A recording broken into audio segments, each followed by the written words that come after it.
Ima li vas još koje s godinama sve više privlači priroda?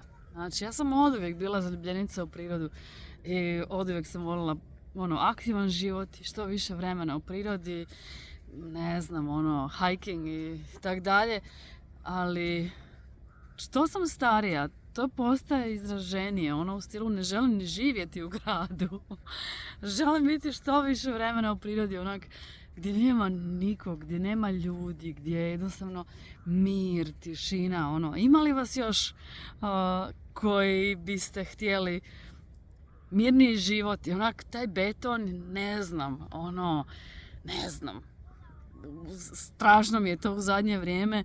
Znači, samo gledam kako bi pobjegla negdje gdje ima zemlje, gdje je trava, da nema betona, I nisam imala tu potrebu prije, ne znam, par godina.